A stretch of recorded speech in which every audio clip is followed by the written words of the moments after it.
So I found this stretcher at Hobby Lobby in the clearance section. It was for $212, but I got it for $21. So that was a steal.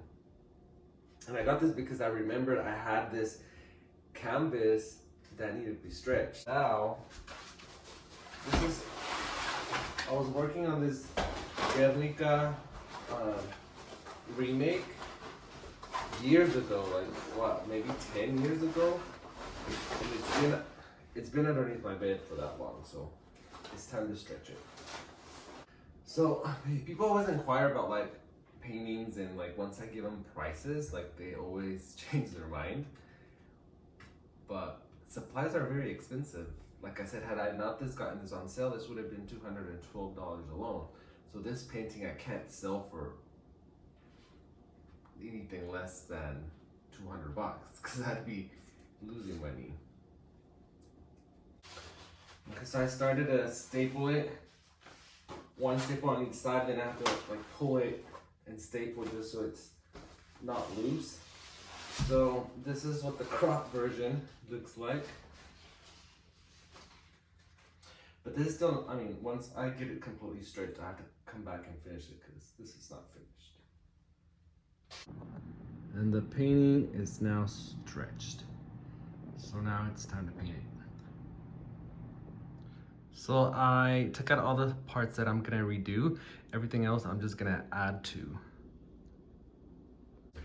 Pablo Picasso's Guernica is in the Reina Sofía Museum in Madrid, and I saw it back in 2010.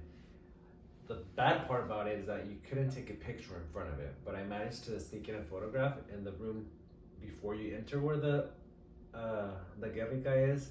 I managed to get a picture. You cannot see very much of it, but it's the best I can do. So let me show you that.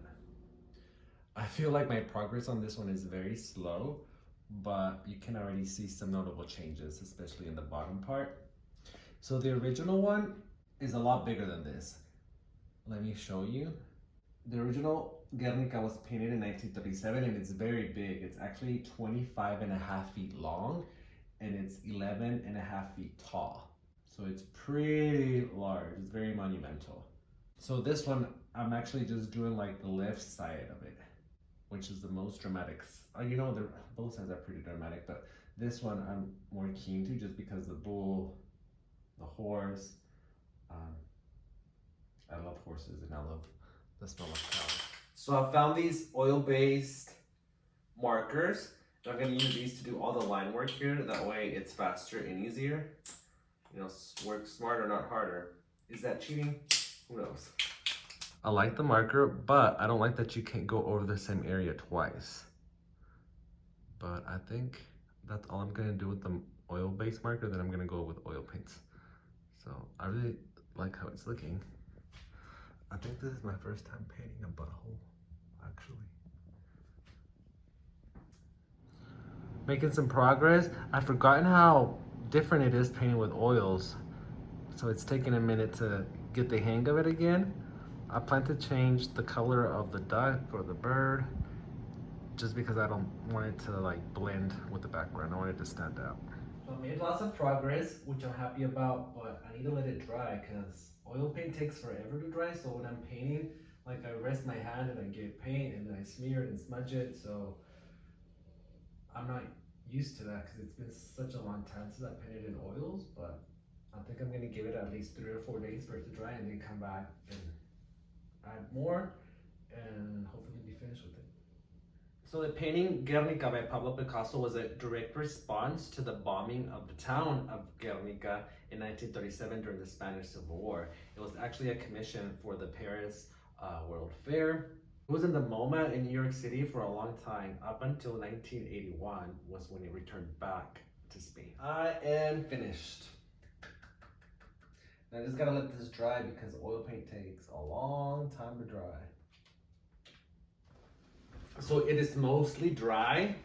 I think the only thing that needs to dry is the tail, but everything else, oh yeah, the black, I feel like it's not dry, but everything else, yeah, it's good. I'm really pleased with the outfit, the outcome.